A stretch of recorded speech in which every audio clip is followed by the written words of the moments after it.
Vadodara millets mission અંતર્ગત યોજાયેલ કાર્યક્રમમાં ગુજરાતના મંત્રી હાજર. સ્વાસ્થ્ય અને તંદુરસ્તીની જાળવણી માટે મિલેટ્સ ઉત્તમ ધાન્ય છે. આ મિલેટ્સનો આહારમાં વધુ ઉપયોગ થાય અને માનવ તંદુરસ્ત રહે તે ચોક્કસ કહી શકાય. પ્રધાનમંત્રી નરેન્દ્ર મોદીએ મિલેટ્સ ફૂડ આરોગવા પર મૂક્યો છે ભાર. વિશ્વના 70 કરતાં વધુ દેશો પ્રધાનમંત્રીના મિલેટ્સ મિશનમાં જોડાયા છે. વડોદરા કાર્યક્રમમાં પધારેલ મંત્રી ભીખુજીએ જણાવ્યું કે મિલેટ્સ ફૂડ આજના સમયમાં સૌથી ઉત્તમ આરોગ્ય આહાર છે. આજકાલ કેમિકલયુક્ત આહારથી નાગરિકોને સ્વાસ્થ્ય સંબંધિત મુશ્કેલીઓ સર્જાય છે, ત્યારે મિલેટ્સ ફૂડ સૌથી ઉત્તમ આહાર છે. મિલેટ્સની વિવિધ લાઈવ વાનગીઓના ફૂડ કોર્ટ, પ્રદર્શન સ્ટોલ, નિષ્ણાતો દ્વારા મિલેટ્સના આહારમાં મહત્વ અંગે માર્ગદર્શન પણ આપવામાં આવી રહ્યું છે. મંત્રીએ દિલ્હીમાં ભાજપના વિજયને આવકાર્યો છે અને કેજરીવાલની નીતિઓની આકરી ટીકા કરી હતી. ગુજરાતમાં આવનારી જિલ્લા પંચાયતો અને તાલુકા પંચાયતોની ચૂંટણીઓમાં પણ ભાજપનો વિજય થશે તેમ જણાવ્યું.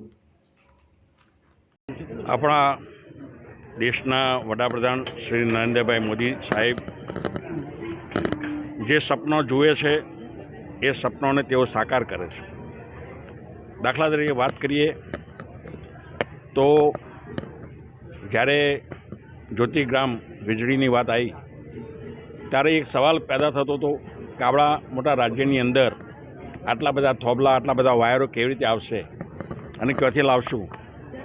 છતાંય એમનું જે વિઝન હતું તો એ જ્યોતિગ્રામ લાયા અને છેવાડાના આ રાજ્યના છેવાડાના ઘર સુધી એમને વીજળી પહોંચાડી. એવી રીતે જનધન ખાતા પણ જે બેંકમાં લોકો જતા હતા છતાં ખાતો નહોતા ખોલતા, અધિકારીઓ ઘરે જઈને ઝીરો બેલેન્સથી ખાતો ખોલાયો. એવી જ રીતે જીએસટી, તો જીએસટી જ્યારે લાવ્યા ત્યારે કેટલી બધો હોબાળો થયો વિરોધ પક્ષથી કે ભાઈ આ બધું અર્થતંત્ર ભાગી પડશે. પણ આપણા રાજ્યની જ વાત કરીએ તો ગયા વર્ષનું જે બજેટ 3,32,000 કરોડનું થયું અને આ વર્ષે કદાચ 3.5 લાખ કરોડનું બજેટ થઈ શકે એવી સ્થિતિ થઈ. એટલે વિક્રમી આવક જેને કહી શકાય એવું એમ મોદી સાહેબે જે એમને સપનું આવ્યું અથવા તો એમનો જે વિચાર આવ્યો એમણે જે અમલમાં મૂક્યો એવી રીતે આ જે મિલેટની વાત છે એ મિલેટ 2023ની અંદર મિલેટ વર્ષ તરીકે એમને ઉજવવાનું નક્કી કર્યું અને 2023ની અંદર એમને સમગ્ર દુનિયાની અંદર એક મેસેજ કર્યો કે ભાઈ આ મિલેટ માં તમે જોડાઓ અને આનો અનુભવ તમે કરો. તો 72 જેટલા દેશો આ મિલેટની અંદર, વિશ્વના 72 જેટલા દેશો આમાં જોડાયા. દાખલા તરીકે આજે જ્યારે આ 25 મે 2025ની અંદર 2 દિવસ આ મિલેટ વર્ષ ઉજવવાનું નક્કી થયું છે, ત્યારે આજે આ વડોદરા ખાતે આ કાર્યક્રમ ઉજવાયો.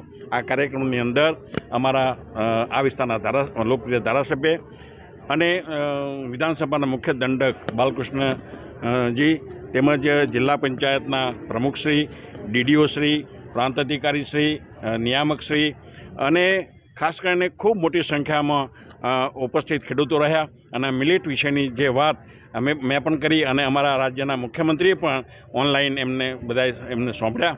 એટલે મિલેટ વર્ષ એટલા માટે મોદી સાહેબના વિચાર આવ્યો છે અને મને એમ લાગે છે કે આ એટલું બધું સફળ થશે મિશન કે દાખલા તરીકે રાસાયણિક ખાતરો, જંતુનાશક દવાઓના કારણે આજે કિડની ફેલ થાય છે, આજે રોગો વધી ગયા છે, ટીબી એમ એવા ભયંકર રોગો જે રાસાયણિક ખાતરો, જંતુનાશક દવાઓના કારણે થઈ રહ્યા છે. હવે એમાંથી જો છુટકારો મેળવવો હોય તો આપણે આ મિલેટ ને આપણે અપનાવવું જ પડશે અને આપણે જે જાડા ધાન્ય જે કહેવાય છે, દેશી ધાન્ય જે કહેવાય છે એને અપનાવીશું તો મને એમ લાગે છે કે એમાં આપણને ખૂબ સુખાકારી મળશે. અસ્તુ. ભારત માતા કી જય.